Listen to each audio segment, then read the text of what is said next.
Art Spark Texas presents drawing and painting with Bihl House Arts Forward Arts teachers Gabbe Grodin and Jill Ewing. So my name is Gabbe Grodin. I'm a teaching artist, and I am working with veterans through the Forward Arts program, which is under the umbrella of Bihl House Arts in San Antonio. I am going to be doing an activity today, a visual art activity, a warm-up activity. It's very short, and I'm not going to show you an example of it ahead of time because each person who does this warm-up activity will have their own drawing / painting revealed to them. I am going to be using watercolor paper, watercolor paint, a paintbrush, an oil pastel. I also grabbed a cup of water to rinse my brush and use for the watercolor painting portion of the activity, and a paper towel. In fact, I'll spotlight my tabletop camera right now and show you these materials that I have. I even taped down my watercolor paper just for some extra stability, so that when we do the first part of this activity, your paper is sort of stable and you can get active with it. You'll see what I'm talking about momentarily. So I start this activity with an oil pastel. This one happens to be white. Some of you might have something that's a little bit different. It works with all kinds of oil or wax, or even a crayon would work with this activity to resist the watercolor that we do in the second part of the activity. I also removed the paper around my oil stick so that I have access to both the point on one end and the long side of the stick. What I'm going to do is walk you through kind of a visualization of yourself approaching a frozen pond. And we're going to imagine that this oil stick is you on ice skates, and your piece of paper is a frozen pond. So to begin this visualization exercise, you might want to close your eyes and take a deep breath.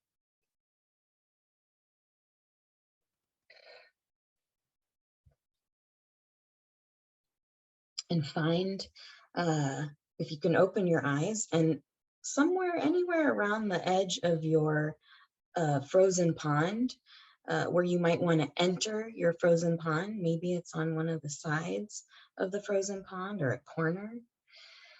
And I want you to grip your oil stick with a firm hand. And when you visualize yourself as this ice skater, you'll be making a grounded, strong mark as you skate onto the frozen pond, which you can begin to do. You enter the pond. And first, I want you to explore the boundaries of your frozen pond. Remember that firm press so that your skates leave a mark on the ice. So I'm slowly exploring the outer edge of the pond. Maybe I make 1 or 2 trips around the pond. Maybe I start to pick up speed just a little bit.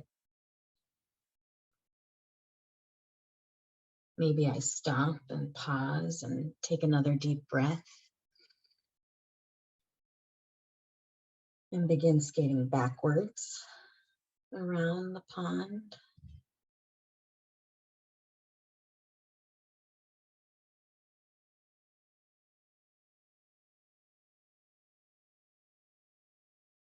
Maybe I pick up speed so that when I turn, my skates and my body go more at an angle, a low angle on the pond. So I'm doing tighter turns.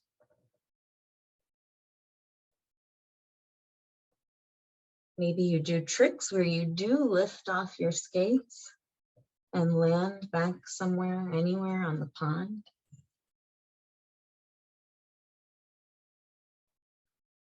Maybe you zigzag. Maybe you know some cool tricks that involve a lot of spinning and pausing. There's no rules for this. You're skating for your enjoyment. Maybe you just keep making rounds around the pond. Maybe you really get into it. Maybe you skate your name in the ice, or a word of encouragement for yourself.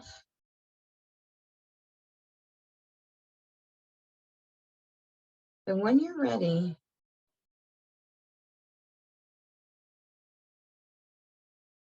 you can pause.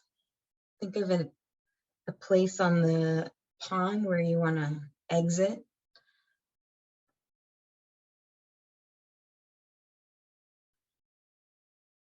And drop your oil stick. What you end up with here is an invisible drawing. But with the watercolor paints, I want you to pick any color that you want and get it soft by moving some of your water into a puddle on top of the dry cake, and it becomes not so dry.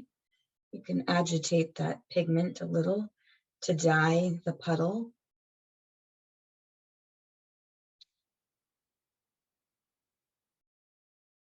Watercolor is very much about water.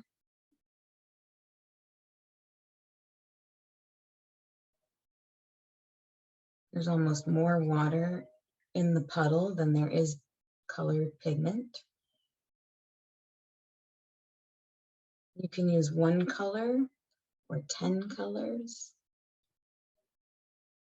I might start with one, with my paint very wet, and then I'll drip some new colors into the wet paint, see what happens. But basically, I'm revealing the experience that I just had on the frozen pond.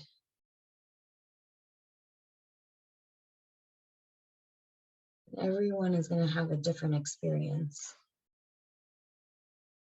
And this becomes a record of that experience.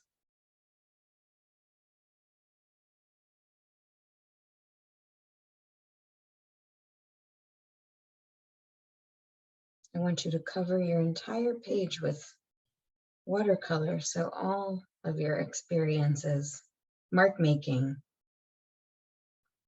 are revealed.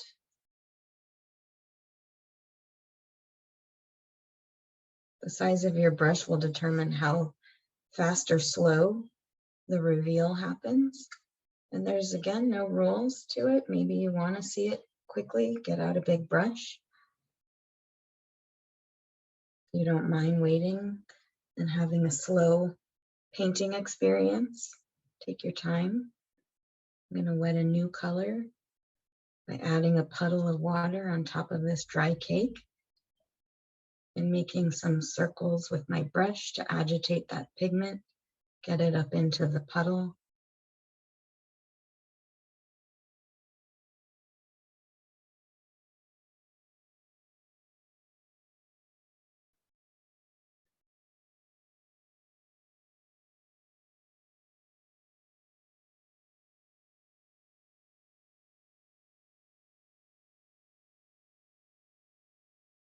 You can have different parts of your drawing experience be different saturation of watercolor paint. The more water to paint ratio, the more pastel and pale your image will be. or you can really spend some time agitating that dry cake of paint and getting the color to be more concentrated.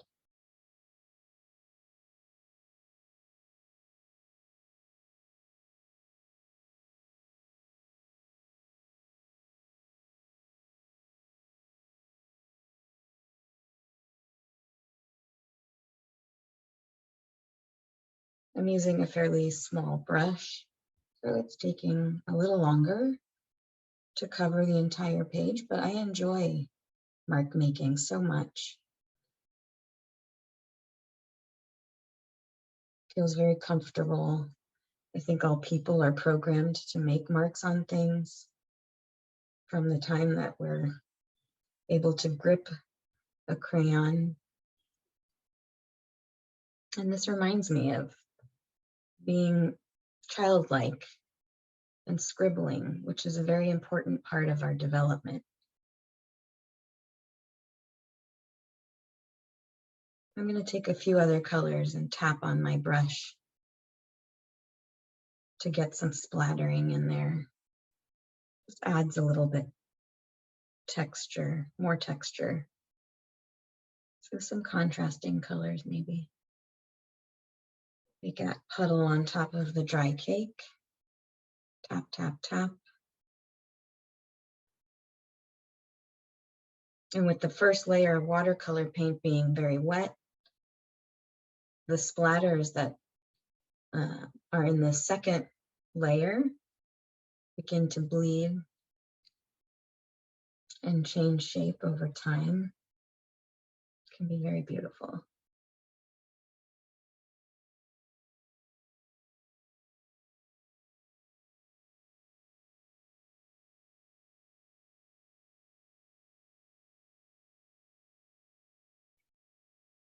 Even if I take the same color that I started with, the brown,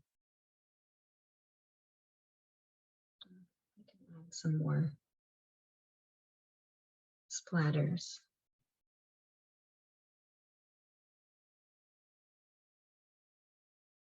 You don't have to do splatters. You can leave it a sort of a flat color application, whatever you want. And that is the end of this warm-up activity. You can do it before Jill's drawing activity, or really any kind of creative activity. It's nice and exploratory. So thank you for participating, and I hope you enjoyed your experience. All right, well, thank you, Gabby. That was a very relaxing warm-up. And I like the reminder to take it slow and take deep breaths. We're always in a rush, so just relax. And for this next portion, I just want you to know, take your time. Of course, you can pause because this is a recording, and don't feel like you have to finish in any certain amount of time. Before we get started, I do want to do one little quick exercise, and that is called the victory pose, where you put both arms up in the air and you hold it for 60 seconds. What this does is it releases testosterone after you've held it up for 60 seconds. It's called the victory pose because you will see blind people who've never seen this, like perhaps after they run a marathon or something. At the end, they will put their arms up naturally. And you also see children do this. They'll come down a slide and they'll put their arms up in the air. It's a very natural, instinctive, intuitive pose. And by releasing that testosterone at the end of 60 seconds, what that does is boost your confidence. So we could always use a little boost of confidence. And this is great if you ever have to do public speaking and you don't like doing public speaking, or if you're getting ready for an interview, you can always do this before the interview to give yourself a little boost of confidence. All right. So once you've done that for 60 seconds, I think we're ready to go. And what you have in your kit is a box of colored pencils. We'll be using that. And you also got some markers that you might want to use. So we can use that as well. And what we're going to be drawing today is a scene of a lake and some mountains and trees. And I'll also have this, I'm going to switch camera views in just a minute, and you'll be able to see this in my camera as well. And it doesn't have to look exactly like that, but I just wanted to give you kind of an idea of where we're going. We're going to be drawing with both hands, and I'm going to switch cameras now so you can see what we're doing.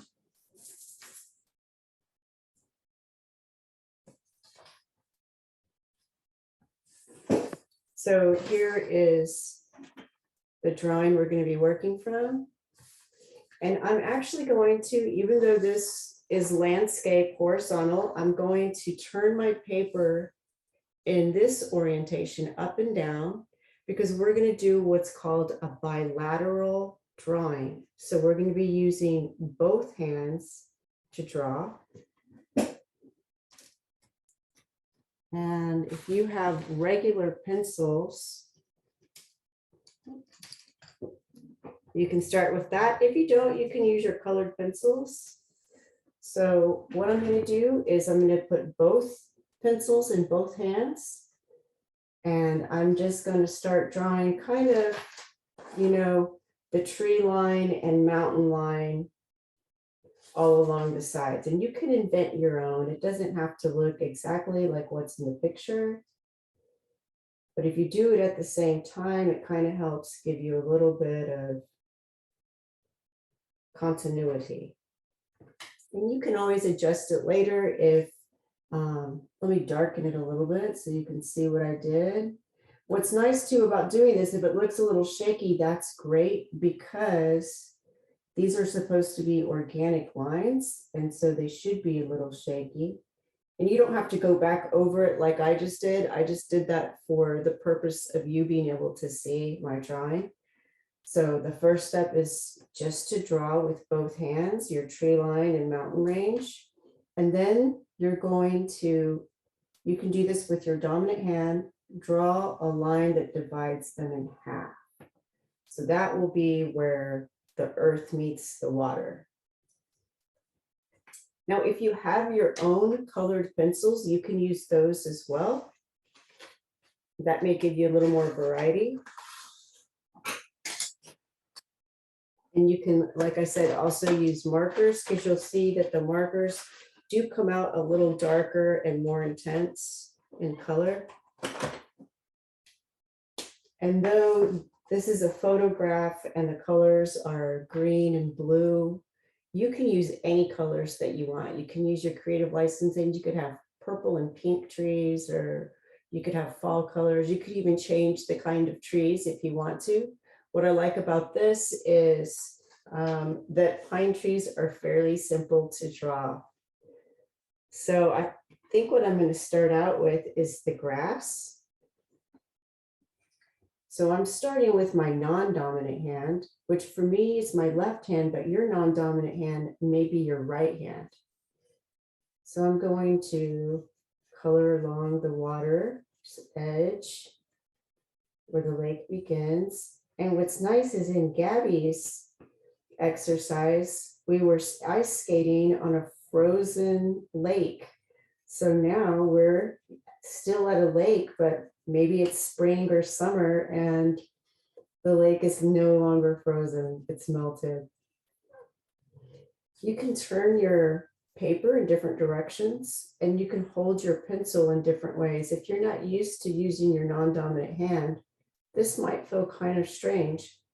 You can hold your pencil like this, and you'll see, you know, people who draw hold their pencil like this anyways, using their dominant hand, so that they can get more lead on the surface of the paper at once. And I'm trying to be careful and only stay on the water side. And if you do happen to be left-handed, you can make either side the top and either side the lake. So in the end, and you don't have to decide that now, but in the end, when you look at it, you can decide which side looks more like the water and which side looks more like the top side. So whatever I do to one side, I'm going to do to the other side. Like I said, I recommend starting with your non-dominant hand.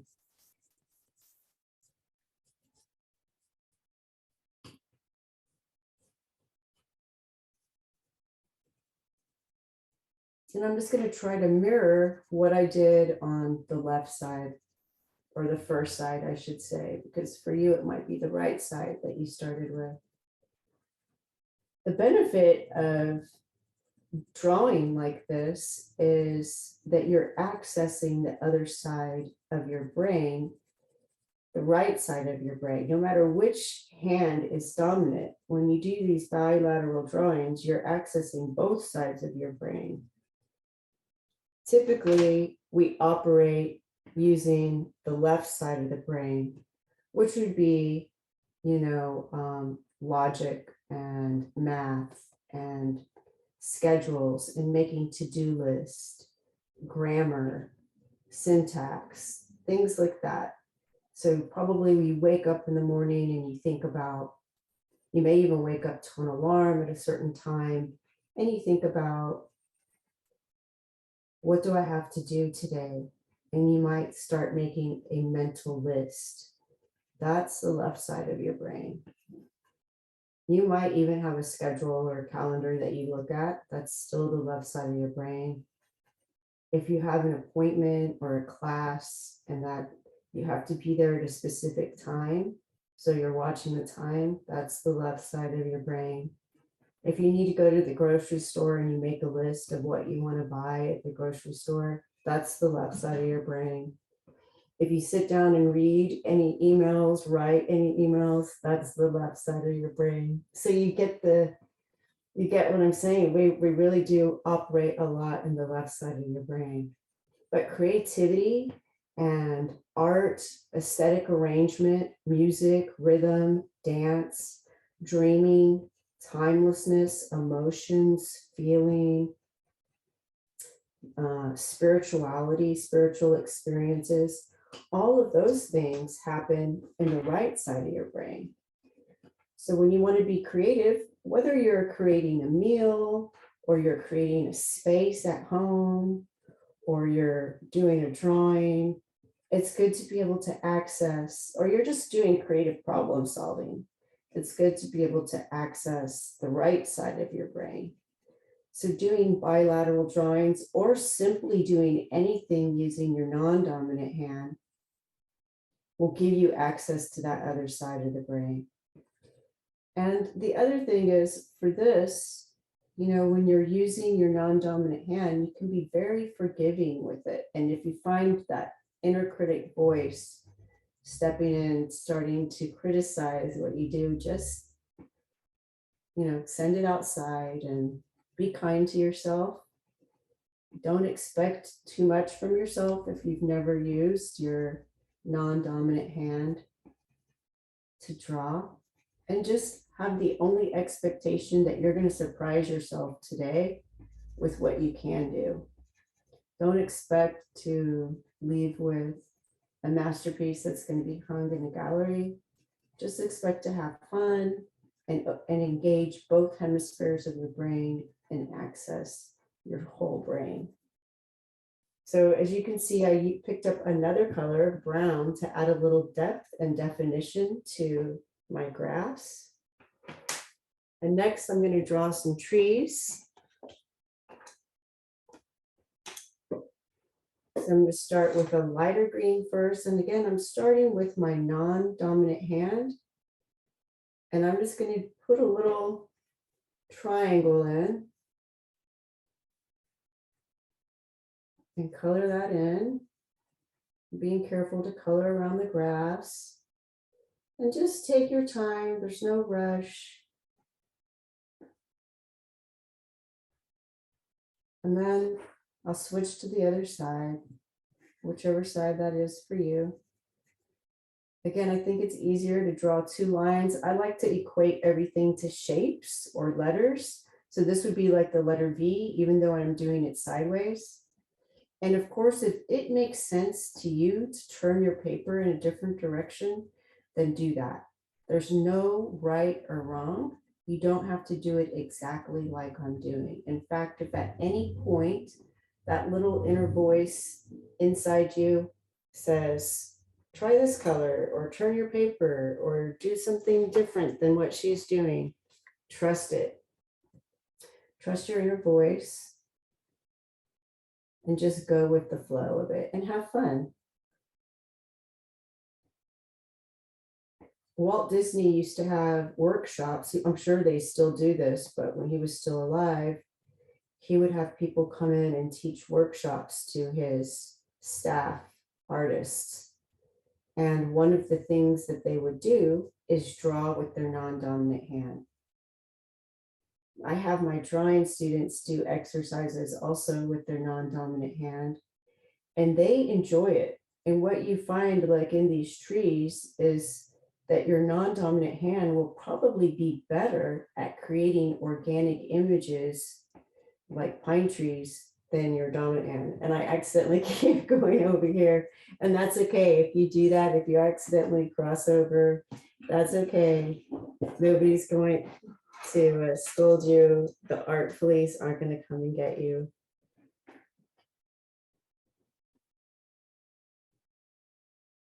Just redirect it. It's a habit to use that dominant hand.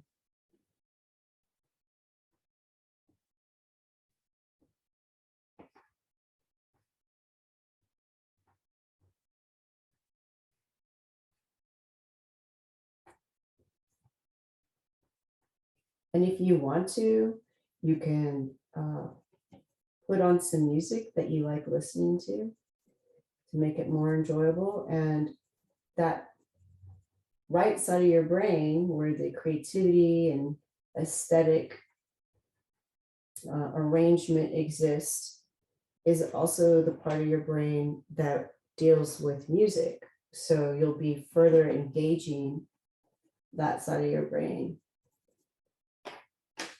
So I'm going to go ahead and use a marker to show you it goes right on top of the colored pencil, and it's a little more intense in color. So if you want a little more vibrancy, you could go with marker. And if you have two paintbrushes, you could even do this with watercolor. So you might try doing this exercise more than once. Trying different mediums. And now that I've added marker to my colored pencil drawing, I can call this drawing mixed media. So the media is just whatever medium you're using. Colored pencil, watercolor, marker, paint, those are all different mediums. So whenever you see on a piece of work mixed media, that means that they used more than one of those mediums.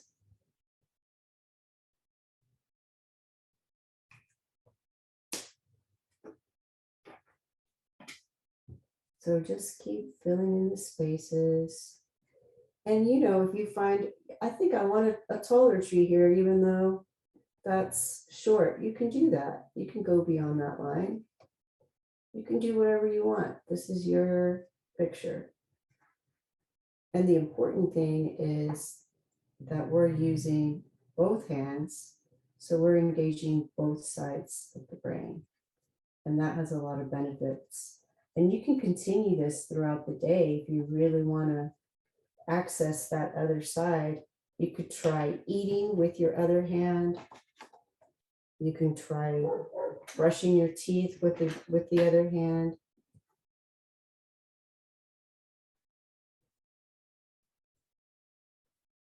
I also work with seniors here in San Antonio at the senior centers. And so this is really great to prevent Alzheimer's and dementia. It keeps the mind young. Using the other hand, your non-dominant hand, does that.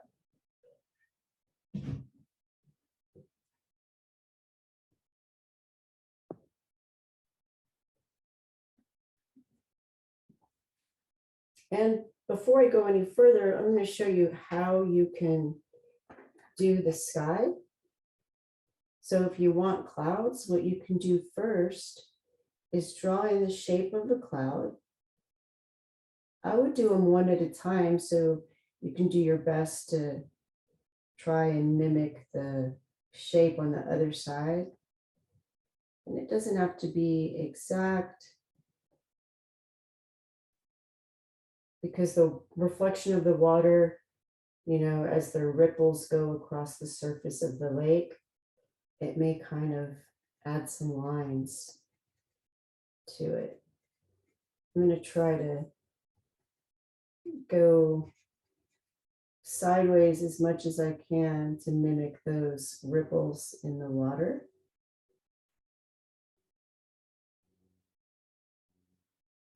And just color around the cloud shape that I made already, and let the white of the paper be the cloud. You don't have to do the whole sky at once. And if you wanted to be systematic and draw all the grass first, all the trees, then the mountains, and do the sky last, you absolutely could do that. There's no right or wrong. It's your picture. You can do it in any order, whatever makes sense for you.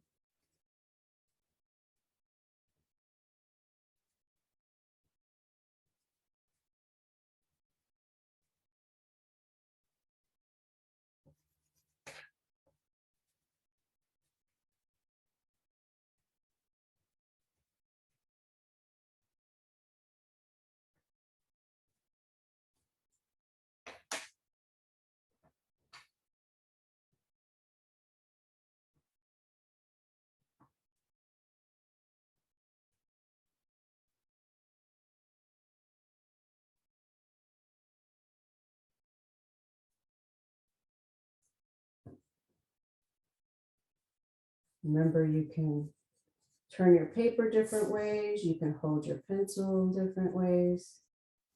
Whatever makes it easier for you.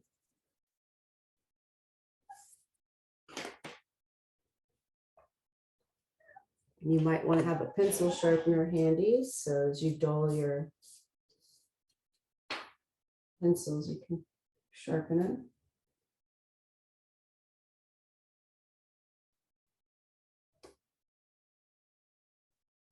And like I said, you don't have to decide now which is the lake side and which is the top side. You can decide when your drawing's done, which side looks more like the reflection and which side looks more like the actual trees and mountains.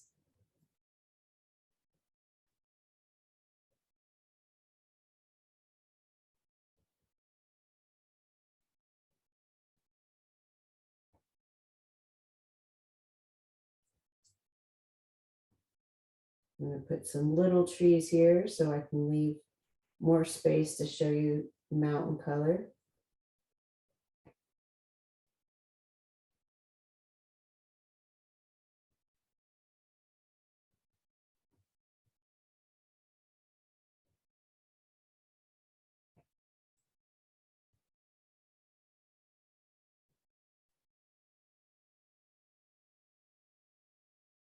And don't worry about keeping up with me or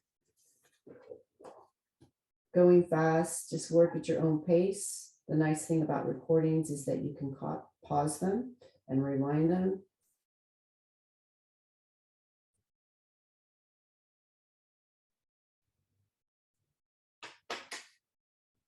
And now I'm going to start on the mountains so I can show you that. And I think I'm going to use purple.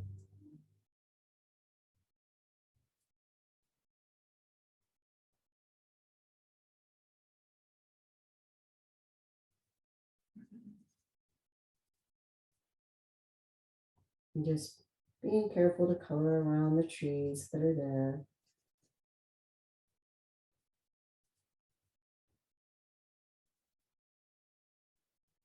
And if you like the markers better, you could do the whole thing in markers. You don't even have to use colored pencil.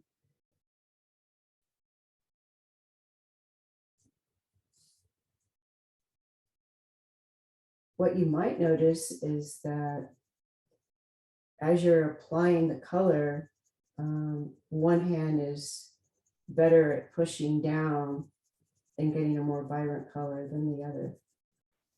That's okay. Just notice it. You don't have to judge it or feel any way about it. We tend to use one hand more than the other, so that's pretty natural.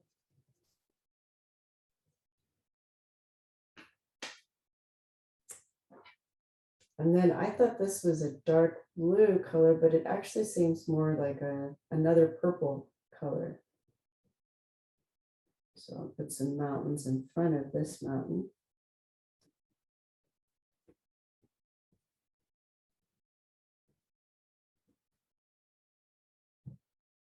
Add a little variety.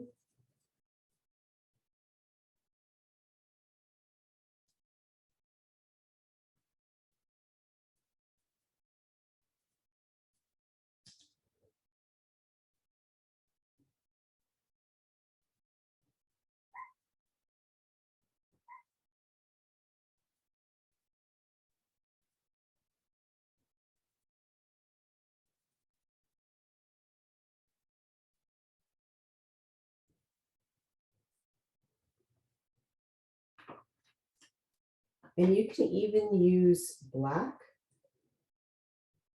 if you wanted to make the increase the contrast in your image. You could just go right over the green with the black. What's nice is these markers and pencils color right on top of each other.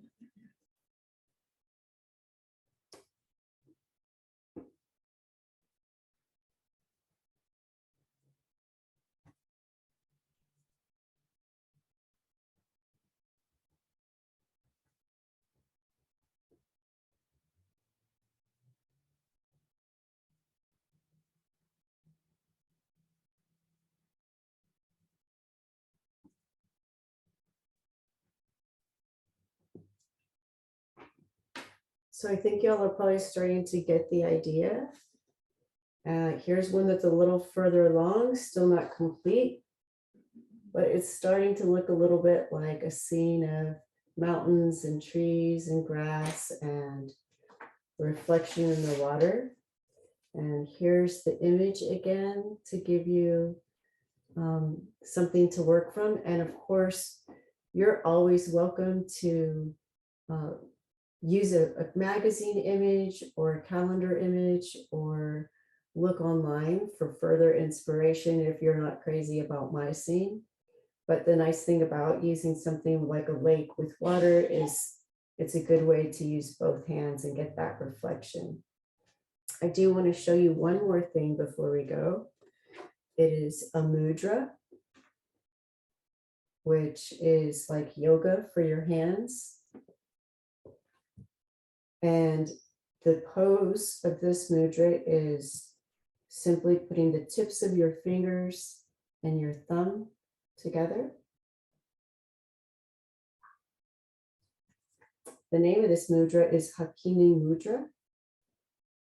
And this mudra synchronizes the two halves of the brain. It activates one's memory, improves one's ability to absorb and reproduce knowledge in exam situations, for instance, and is good for the lungs as well. Every circumstance, including the most unpleasant ones, contains within it an opening, a chance. The trick is to find and use it. Picture yourself entering the chakra of your third eye in your forehead. It feels as if you are sitting in a pink-colored heaven. You pose questions relating to particular opportunities of your life, or some especially significant concern. Become very still and listen carefully. I wish to take my chances as they come. Use them, enjoy them, transform them. And you may find that you already do this pose intuitively while you're listening to somebody or having a conversation, which is great. Just like the victory pose, we just intuitively, instinctively know some of these things. So if you're trying to problem solve, it's best to use your whole brain. Take some deep breaths. We tend to hold our breath when we're stressed, and just ask yourself, what good will come out of this? Here's another look at the the image that we were working from today and my partial drawing. So you can finish at your own leisure. I hope that this was interesting for you. And I hope that you keep using your non-dominant hand. Thank you for watching us today. Have a wonderful day. Funding provided by National Endowment for the Arts Creative Forces.